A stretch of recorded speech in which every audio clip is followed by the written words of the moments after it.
little bit new in Dubai, so I need still to.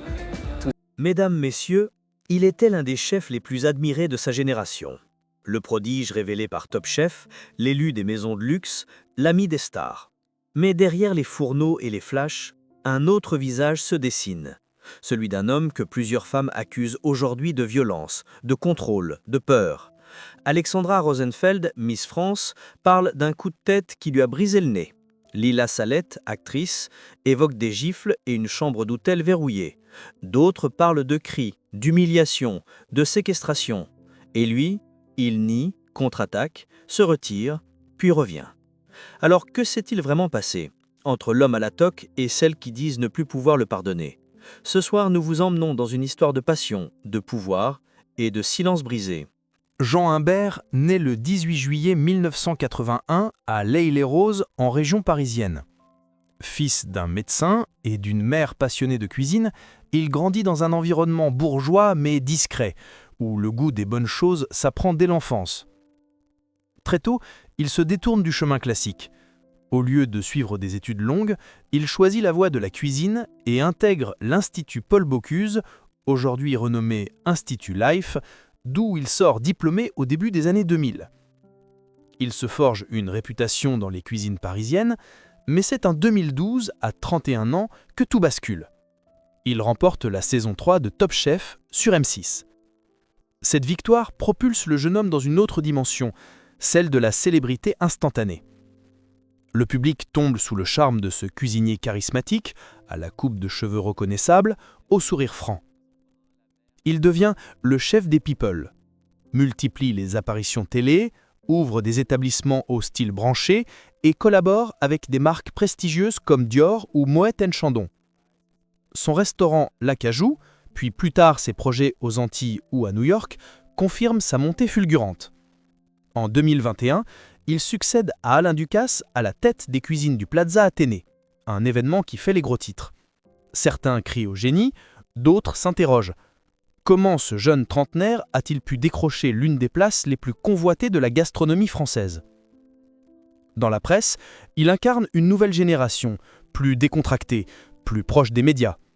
Il cuisine pour les stars, Pharrell Williams par exemple, Marion Cotillard ou encore Beyoncé. Et s'entoure d'un cercle d'amitié mondaine. Il devient également une figure prisée du monde de la mode, apparaissant en une de magazines, invité au défilé. Pour beaucoup, il incarne une forme de réussite à la française, où le talent culinaire se conjugue à l'audace médiatique.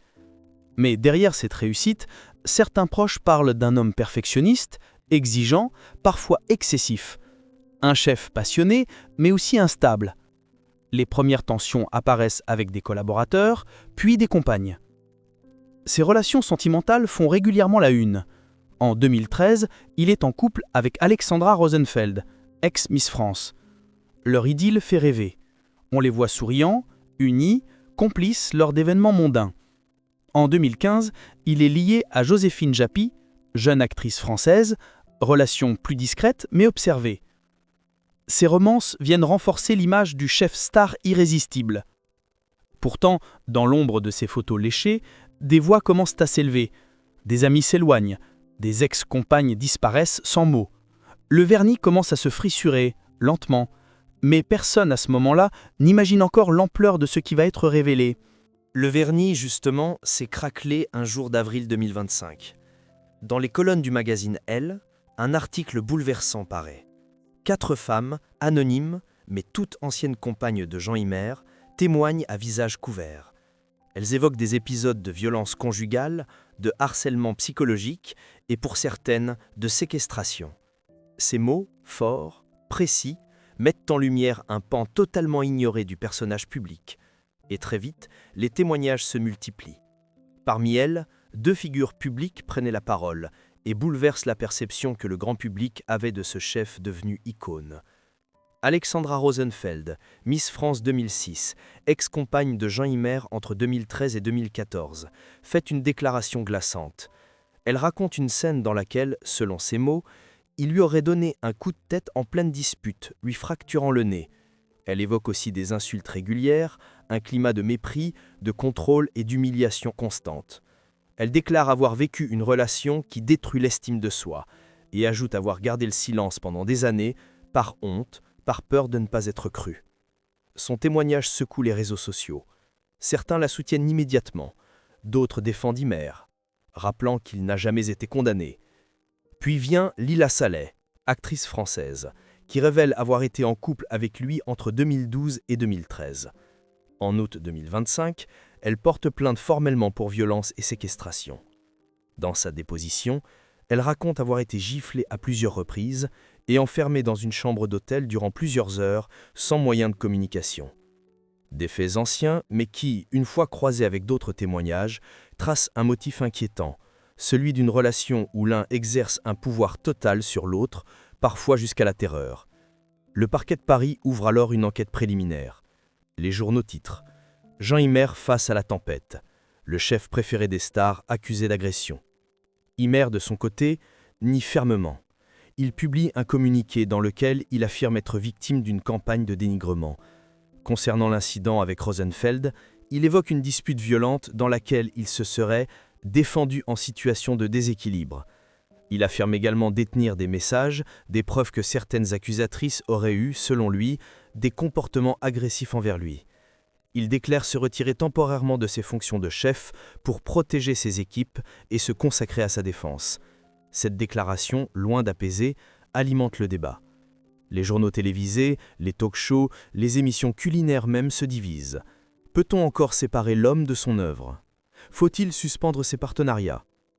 Une ancienne amie d'Alexandra Rosenfeld s'exprime anonymement dans la presse, dénonçant ce qu'elle appelle un « retournement honteux contre une femme brisée mais courageuse ». Elle accuse certains proches de Jean Imer d'avoir tenté de décrédibiliser les victimes. Et puis il y a ces silences, des collègues chefs qui se taisent, des célébrités qui effacent leurs photos passées avec lui. Même les pages officielles de certaines marques partenaires suspendent les publications mentionnant son nom. Dans ce vacarment médiatique, une vérité s'impose. Ce n'est plus seulement une affaire privée, c'est un procès moral, public, où la réputation se joue sur chaque mot, chaque souvenir exhumé. Mais le plus déroutant reste à venir, car au moment où tout semble s'écrouler, une rumeur surgit. Une 5e femme, non identifiée, serait sur le point de déposer plainte, avec des aliments vidéo. Des images, dit-on, enregistrées à son insu dans un appartement de luxe à Paris. Ces rumeurs, non confirmées, mais relayées par plusieurs chroniqueurs, ajoutent un climat de tension et de peur. La chute de Jean Imer n'est peut-être pas encore terminée. Et dans ce tumulte, une question commence à hanter les esprits. Que savait vraiment son entourage? Et pourquoi tant de silence pendant tant d'années? Lorsque Jean Imbert annonce publiquement, à la fin de l'été 2025, qu'il se met en retrait de ses activités professionnelles, le monde de la gastronomie parisienne reste figé. Ses collaborateurs, son équipe au Plaza Athénée, ses partenaires étrangers, tous apprennent la nouvelle en même temps que le public. Derrière cette décision, il y a la pression croissante des témoignages, mais aussi une série de lettres d'avocats, de demandes de suspension de contrats et de réclamations financières venant de plusieurs anciennes compagnes. L'affaire n'est plus une rumeur, elle est désormais institutionnalisée. Une plainte formelle est déposée, les enquêteurs auditionnent, les avocats s'affrontent dans les médias. Le silence pesant qui régnait autour de ces relations personnelles se transforme en un vacarme judiciaire. Dans les mois qui suivent, l'image du chef s'effondre peu à peu. Certains établissements effacent son nom des cartes, d'autres tentent de minimiser son implication. À New York, un de ses associés rompt discrètement le contrat. À Saint-Barth, l'hôtel Cheval Blanc annonce une réorganisation. La marque Dior, longtemps fière de collaborer avec lui, ne commente pas. Pourtant, un responsable anonyme affirme que leur dernière collection capsule avec Imbert a été mise en pause indéfinie. Les dégâts ne sont plus symboliques, ils sont économiques, durables. Et au milieu de ce chaos, un détail refait surface. Un ancien employé d'un de ces restaurants déclare avoir été témoin de scènes troublantes entre Jean Imbert et certaines femmes. Il parle de cris, de portes claquées, de visages en larmes quittant la cuisine en urgence. Il n'ose pas citer de nom, mais affirme que l'ambiance n'était jamais saine quand une des compagnes était présente. Ce témoignage, publié dans Libération, relance les débats. Et cette fois, les défenseurs de Jean Imbert peinent à contrebalancer l'émotion suscitée. Car la parole s'est libérée, et avec elle, des années d'angoisse remontent à la surface. Dans une interview poignante accordée à France Inter, Alexandra Rosenfeld dit ces mots simples mais tranchants. « J'ai attendu des excuses pendant toutes ces années. Rien n'est jamais venu. » Sa voix tremble, Elle ne cherche ni vengeance ni publicité, dit-elle, mais à ce que cela n'arrive plus à d'autres. Lila Saleh, de son côté, livre une phrase glaçante dans un portrait publié par Le Monde. Il savait cuisiner des plats extraordinaires, mais il savait aussi comment vous faire sentir que vous ne valiez rien. Ces paroles résonnent comme des coups de tonnerre dans le silence pesant d'une réputation en ruine. Face à cette montée en tension, Jean Humbert décide de s'exprimer à nouveau. Il choisit Le Figaro pour publier une longue lettre, rédigée par ses avocats, dans laquelle il nie les accusations, mais admet des maladresses, des comportements parfois brusques dans des contextes de tension amoureuse. Il parle de relations passionnées mais complexes et affirme qu'il respecte la douleur des personnes concernées. Mais ce ton mesuré n'apaise pas, au contraire, il est perçu par beaucoup comme une stratégie de communication. Les réseaux sociaux se déchaînent, le mot-clé #Humbergate devient viral. Des influenceurs, des journalistes, des anonymes racontent à leur tour des rencontres glaciales, des regards fuyants, des anecdotes autrefois ignorées. Et pendant ce temps, Jean Humbert disparaît. Son dernier post sur Instagram date du 17 août 2025. Une photo en noir et blanc, floue, prise dans une cuisine vide. Aucun commentaire, aucun mot, rien. Le silence, un silence pesant, comme un rideau qui tombe trop vite avant la fin du spectacle. C'est un matin d'octobre 2025, à Paris. Le ciel est gris, les feuilles tombent lentement sur les pavés du 8e arrondissement. Rue de Marignan, tout semble paisible. Pourtant, dans l'appartement discret qu'occupe Jean Humbert depuis sa mise en retrait, une scène bouleversante se joue à huis clos. Ce jour-là, Alexandra Rosenfeld, accompagnée de son avocat, remet en main propre au juge d'instruction une vidéo extraite d'un ancien téléphone. On y voit, floue mais reconnaissable, une altercation entre elle et Jean Humbert dans un couloir d'hôtel. On entend des cris, des mots violents. Ce n'est pas une preuve suffisante pour condamner, mais c'est un choc émotionnel puissant. L'image, même partielle, devient une trace, une pièce de puzzle. Quelques heures plus tard, Jean Humbert sort de chez lui, seul. Il est photographié pour la première fois depuis des semaines. Casquette, lunettes noires, visage fermé. Il se rend dans un commissariat du 16e arrondissement pour répondre à une convocation.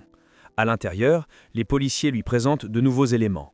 Une autre femme, anonyme, a témoigné. Elle n'a pas porté plainte, mais décrit une relation faite de petites morts intimes, interdiction de sortir, téléphone surveillé, critiques incessantes. Une violence invisible, mais ravageuse. Humbert écoute, nie calmement, demande à consulter les pièces. Son avocat demande la fin de l'audition. Il quitte le commissariat par une porte dérobée. Il ne dira rien ce jour-là. Le lendemain, dans une interview exclusive donnée à Paris Match, une proche de Lila Saleh raconte une scène marquante. Lila, en 2013, aurait fui un dîner privé organisé par Humbert, en pleurs, après avoir été enfermée dans une chambre pendant plusieurs heures. La source décrit un moment de panique absolue, une femme brisée, perdue, qui ne reconnaissait plus l'homme qu'elle aimait. Ces mots, livrés sans haine mais avec une tristesse immense, émeuvent profondément les lecteurs. Et dans les cuisines du Plaza Athénée, où Jean Humbert avait autrefois orchestré les menus les plus luxueux, les employés murmurent. Le silence, omniprésent depuis des mois, se remplit de soupirs, de regards détournés. Puis vient le 28 octobre 2025. Le parquet annonce l'ouverture officielle d'une information judiciaire pour violences volontaires et séquestration. La nouvelle fait la une du Monde, du Parisien, de Gala. Jean Humbert est désormais mis en examen. Il risque, selon les experts, jusqu'à 7 ans de prison s'il est reconnu coupable. Cette journée-là, il ne fait aucune déclaration. Son compte Instagram est supprimé, son numéro de téléphone professionnel est désactivé, les médias installent des caméras devant ses anciens restaurants, mais il ne réapparaît plus. Dans ce silence pesant, une scène inattendue se déroule en privé. Selon une source proche de l'affaire, Jean Humbert aurait contacté, par l'intermédiaire de son avocat, chacune des plaignantes. Pas pour menacer, pas pour convaincre, mais pour leur proposer, à voix basse, une rencontre, un échange, une tentative de dialogue. On ne sait pas si elles ont accepté, mais ce geste tardif soulève une question que beaucoup redoutent d'entendre. Et si lui aussi, au fond, n'était qu'un homme brisé par son propre orgueil? Aujourd'hui, alors que les cuisines du Plaza Athénée résonnent d'autres voix, Jean Humbert reste invisible. L'homme qui régnait sur les tables les plus prestigieuses de France et d'ailleurs est devenu un fantôme dans l'univers qu'il avait conquis. Ses restaurants ont été repris, ses partenaires l'ont effacé et les étoiles qu'il cherchait à atteindre semblent désormais hors de portée. Pourtant, dans cette chute, une question demeure. Le pardon est-il possible quand la blessure est encore à vif ? Alexandra Rosenfeld continue son engagement pour la parole des femmes, loin des plateaux télé. Lila Saleh a repris sa carrière, avec pudeur, sans commentaire. Les autres, celles dont on ne connaît pas le nom, avancent, chacune à leur rythme. Et le public, lui, observe. Certains crient à l'injustice, d'autres au lynchage. Mais tous sentent que quelque chose s'est brisé, et pas seulement dans la vie d'un chef. Chers téléspectateurs, cette histoire n'est pas celle d'un simple scandale, c'est celle d'un pouvoir exercé dans le silence, d'une réputation bâtie sur le brillant et effondrée dans le noir. Ce soir, il ne reste que des voix, des souvenirs, des blessures, et peut-être, un jour, des réponses.